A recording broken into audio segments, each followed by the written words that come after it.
everyone, welcome back to Speaking Saturdays. Today we have a brand new speaking test, so let's get started. Part 1. Do you often go to the library?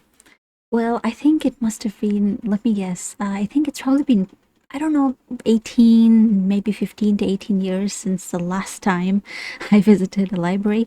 The thing is, I don't think libraries really exist anymore. I mean, and even if they did, even if I found one close to me, I don't think I'd want to go because I could just get, whatever book I wanted online. I don't have to walk somewhere, go outside in bad weather.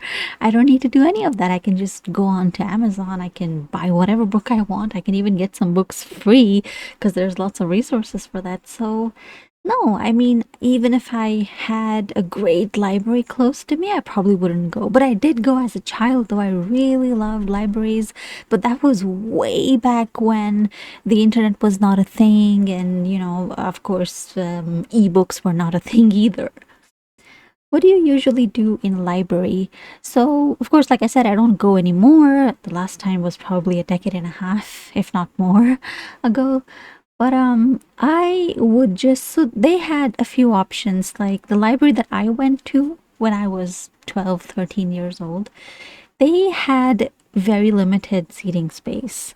So occasionally, if there weren't a lot of people, I could still go in there and just, be there with my mom and read whatever book they had. Usually it'd be something like Harry Potter. I think I read all of the Harry Potter books in just a few weeks. Yeah, I was a voracious, I still am. I still love, reading.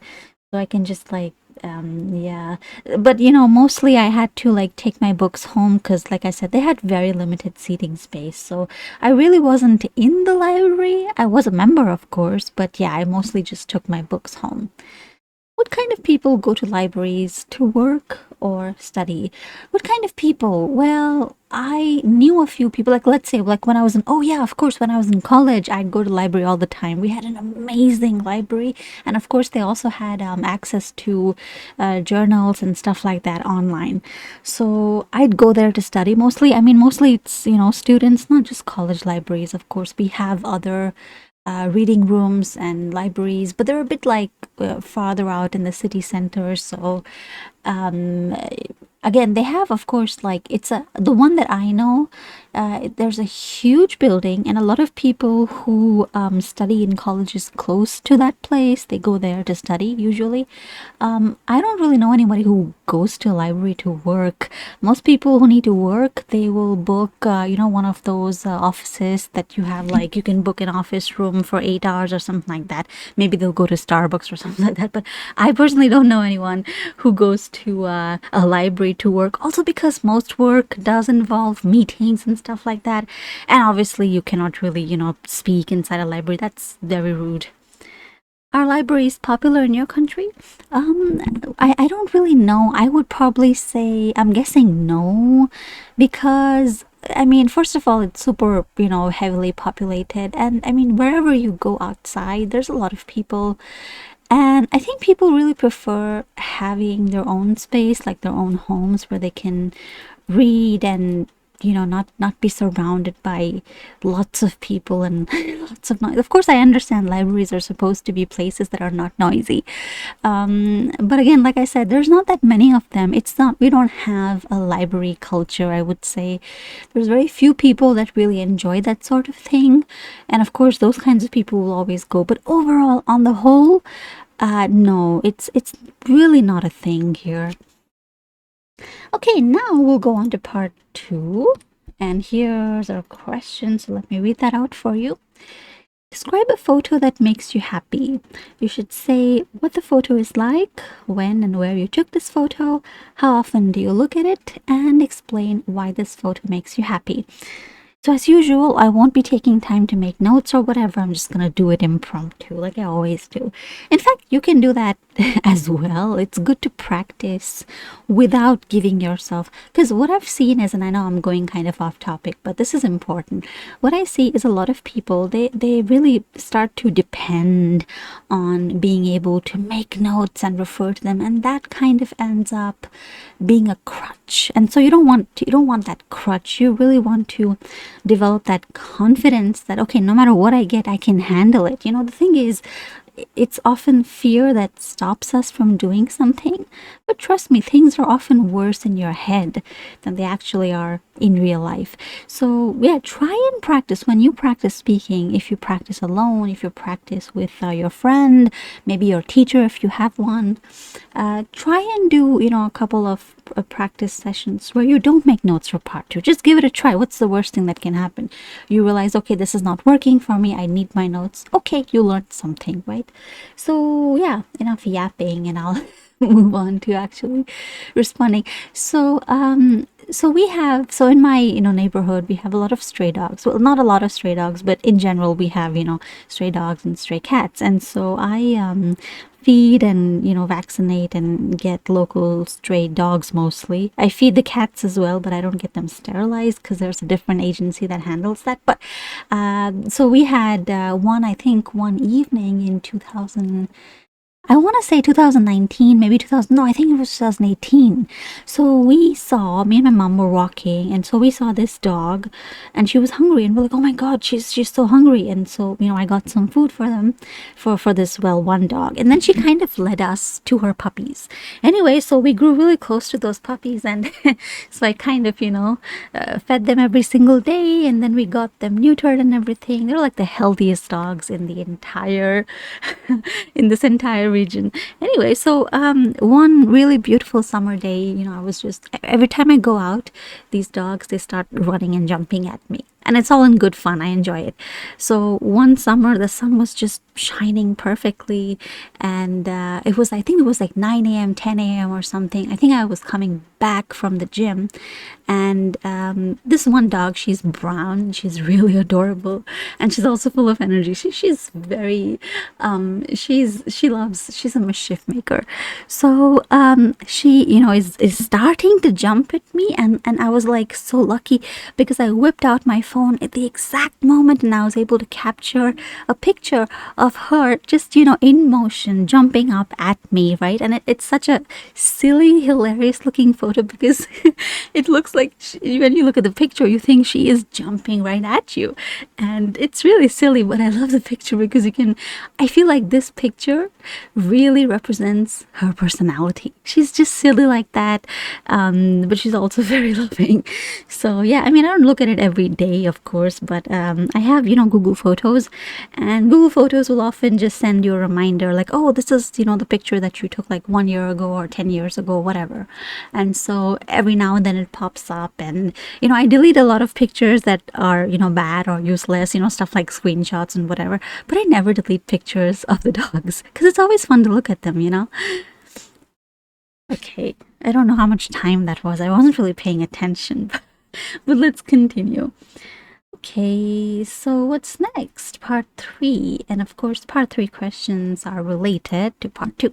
So the first question is, and let me just move my things out of the way so I can be a little bit more comfortable. Okay, great. Sorry, my mic is actually placed a bit lower. Next time I'm gonna place it a bit higher. Let me know in the comment section if there's a problem with my voice or with the audio. So anyway, question 1. Do people take more photos now than before? 100% for sure, without a doubt, because obviously I still remember when I was a child, we had this Kodak camera. It wasn't a digital camera. Of course, digital cameras were starting to be a thing in, I think, the mid to late, let's say around 2010, maybe a few years before that. But when I was a child, so late 90s, early 2000s, we had to have camera rolls. Like literally you'd have this thing, kind of a paper type thing, you'd put that inside your little camera, and then everybody would have to we'd all, if you wanted to take a picture, you'd have to have everything perfect, because of course that stuff was expensive, and then you never really knew how your pictures would turn out until you actually had them printed, and that cost a good deal of money as well. So people were very, careful when they took pictures. And it wasn't like right now I could go outside and I'd probably take dozens of pictures if I came across a dog or a cat, or if I like the sunset, or if I like the clouds or whatever. So yeah, I mean, it costs nothing. It's actually kind of crazy, if you think about it, how 20 years ago, just 20 years ago, if you wanted to take pictures, it would have cost you so much money. But now it's almost free. You pay nothing except for, well, let's say you use electricity, of course, because you charge your phone. You use your phone's storage, and of course, regular wear and tear on your electronic device. But come on, other than that, like that's nothing. It's really crazy how far technology has come. Do you think equipment is important to photography?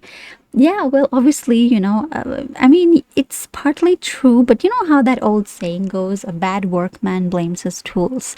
So, I mean, if someone's not skilled and they just think, well, I just need a better camera, I just need better lenses and stuff like that. I mean, it could be true if that person is a real professional. What do I know? I mean, I don't know anything about photography. I'm just if you ask my mom, I take bad pictures, so I probably do take. I mean, I know nothing about photography, but I mean, nowadays it's actually. I mean, everybody has cameras in their phones, right? And they kind of just do the job just fine. I mean, unless you're, talking about maybe like birthday photography, wedding photography, stuff like that, then of course you definitely need to have the right equipment because like these are pictures which are going to be printed, they're going to be framed and stuff like that. So that's where equipment really is important, really important stuff, events like that. But for most purposes, I mean, you want to take a picture of your cat, you want to just record videos of your day. I mean, I don't really think you need anything more than the average camera phone. I mean, maybe like, of course, maybe a long time ago, like 15, 20 years ago, maybe, it would have made a big difference because I still remember the quality of cameras in our phones was pretty awful. The pictures used to be so grainy. But now, I mean, even a child can take half decent pictures because, like I said, every phone just kind of, they do all this kind of processing and God knows what. So I don't think it's as important as it used to be. Do you think being a professional photographer is a good job? Well, I mean, there's two ways to respond to this. For me, probably not because I have no interest in photography. So to me, it sounds I don't know, it's kind of frustrating to me. Um, if you mean like monetarily, financially, I mean, I don't know about that either because it seems to me that most photographers, videographers, etc., they tend to be freelancers, so they don't seem to have a very stable income, right? I mean, unless you're employed, with like an agency or something, or maybe you're a paparazzo or something like that. But then again, it's kind of, well, I mean, if someone's passionate about something, then of course there's no better job. That's what I always say. Um, Too often, I think the problem is that people do jobs that they are really not suited to just because it brings in a paycheck. So, I mean, if you're, I really cannot say that this is good and that is, a bad job or that's a good job because what's good for the goose isn't necessarily good for the gander. You know what I mean? I mean, I would hate it because I don't have any skills in photography. So if I had to do that kind of job, of course, it'd be the worst job on planet Earth for me. But for someone else who loves photography, who loves colors, who loves, capturing images and moments and people and all this kind of stuff, it could be a great job. So who am I to say it's a bad job or it's a good job? It's, very subjective. Is it easier to take pictures now than in the past? Oh, 100% for sure. No, I mean, like I was just saying that our phones have made it so easy. I mean, yeah, you could say, oh, well, some phones take better pictures than some others, and that's probably true. But I mean, come on, you could even give a cell phone to a child and he'd take a half decent picture. So it's definitely easier. It's also quicker, right? Because you immediately get to see, was that a good picture or was that a bad picture? And so you could take like 100 pictures. You go out somewhere, you take 100 pictures of yourself, and you're like, no, I don't like 90 out of these, but 10 are really good. That's usually what people do, right? So yeah, it's a lot easier to not just take pictures, but really take good pictures too. And I don't know how I feel about AI right now, but a lot of these phones nowadays are coming out with like, automatic AI stuff in the cameras. I don't know how that stuff works. I'm not good with technology. But I feel like that might make it a lot more. Maybe that's like the next step. You know, like how we moved from analog cameras to digital cameras, right? And that made things like crazy, not just like easier, but cheaper, simpler, faster, all that. So I feel like maybe AI, the use of AI in photography is probably the next step that really makes taking pictures a lot simpler. But who knows? I mean, we'll know in like 15, 20 years, of course. But yeah. So that was the test for today. And we're like, oh, that's exactly 15 minutes. That's very cool. Right. So just leave a comment down below in case you found this insightful, useful.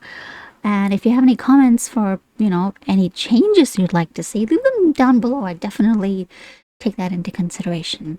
All right then, so I'll see you in the next video, but don't forget, you can always tune in later. We have a lot of videos coming up for writing as well, essays, letters, even CELPIP in case you're into that or you know someone who's preparing for the CELPIP. We have CELPIP videos coming up very soon. So yeah, don't forget to tune in each week, and I'll see you in the next video. Bye bye.